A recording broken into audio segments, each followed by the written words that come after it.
অবৈধ অনুপ্রবেশের চেষ্টা করবেন না।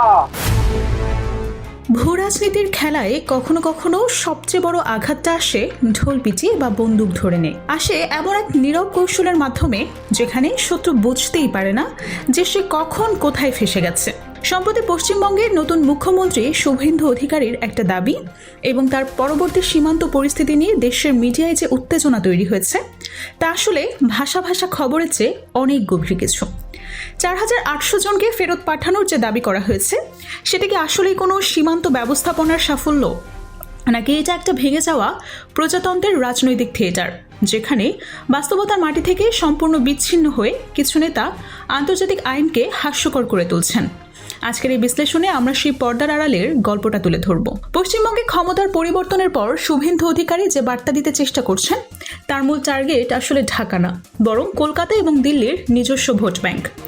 আন্তর্জাতিক ভূ রাজনীতিতে কঠোর হিন্দুত্ববাদী ভোটারদের তুষ্ট করার জন্য বাংলাদেশি অনুপ্রবেশকারীরা বা পুশিনের মতো ইস্যুগুলোকে হাতিয়ার হিসেবে ব্যবহার করা ভারতীয় রাজনীতির একটা পুরনো কৌশল। কিন্তু সমস্যা হচ্ছে এই কৌশলটি এখন আন্তর্জাতিক মহলে বাংলাদেশের জন্য একটা কূটনৈতিক বিজয় হিসেবে পরিণত হচ্ছে। বিজেপি কর্তৃপক্ষ সূক্ষ্মভাবে এবং আন্তর্জাতিক আইনের ছাতায় থেকে এই দাবিকে সম্পূর্ণ নস্যাৎ করে দিয়েছে। কারণ আন্তর্জাতিক সীমান্ত ব্যবস্থাপনার নিয়মাবলী অনুযায়ী একটি সার্বভৌম রাষ্ট্র অন্য রাষ্ট্রের নাগরিকদের জোরপূর্বক সীমান্তের উপর ফেলে দিতে পারে না। এটা যেমন মানবাধিকারের চরম লঙ্ঘন, তেমনি একটি দেশের অভ্যন্তরীণ ব্যর্থতাকে প্রতিবেশী দেশের উপর চাপিয়ে দেওয়ার নামান্তর।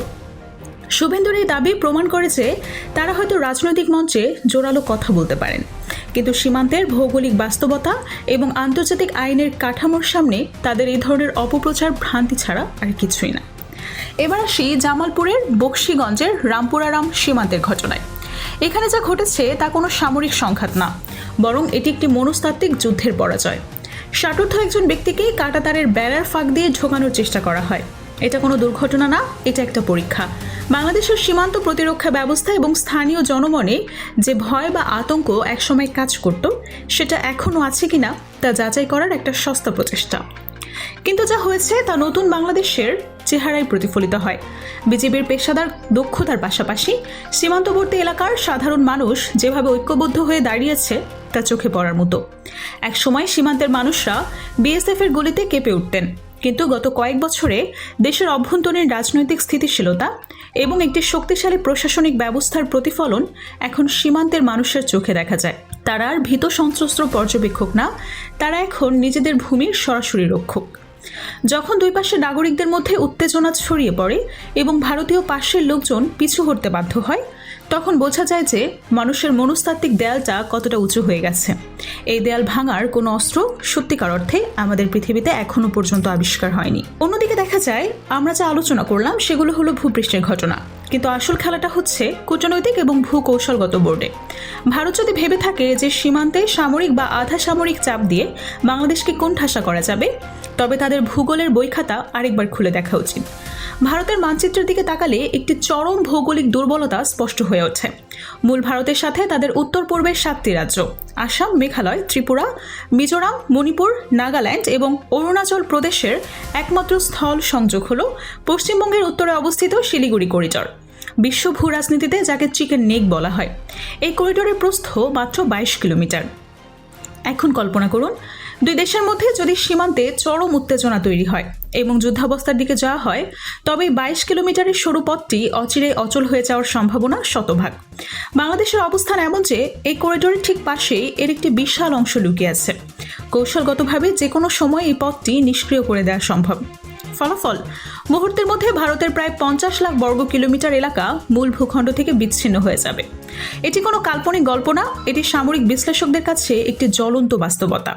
আর ঠিক এই কারণেই যে কোনো সীমান্ত সংঘাতে ভারতের পক্ষে একপাশে যুদ্ধ চালিয়ে যাওয়া সামরিকভাবে আত্মঘাতী সিদ্ধান্ত হবে।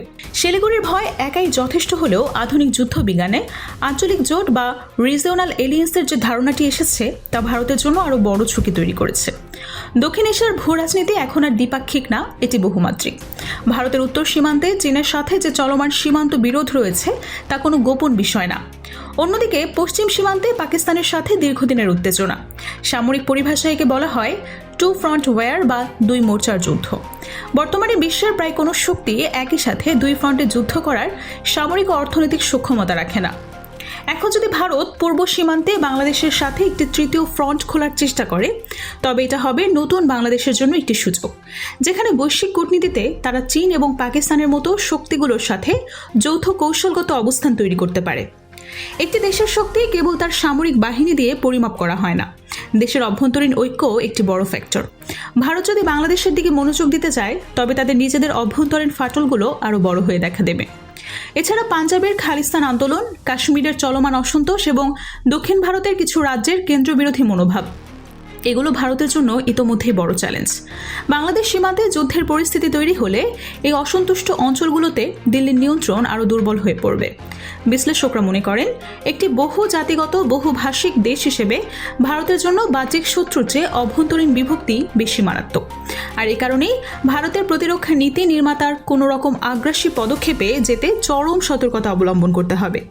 শেষ পর্যন্ত যে চিত্রটি ফুটে ওঠে তা হলো, বাংলাদেশ আর সেই পুরনো দুর্বল রাষ্ট্র নেই যেটা ভারত সবসময় আশা করেছে, যাকে যে কোনো প্রতিবেশী ইচ্ছে মতো প্রেশার দিতে পারে। আন্তর্জাতিক মহলে বাংলাদেশ এখন আর কারো প্রভাবশালিতার ক্ষেত্র না, বরং এটি একটি স্বাধীন অভিনেতা।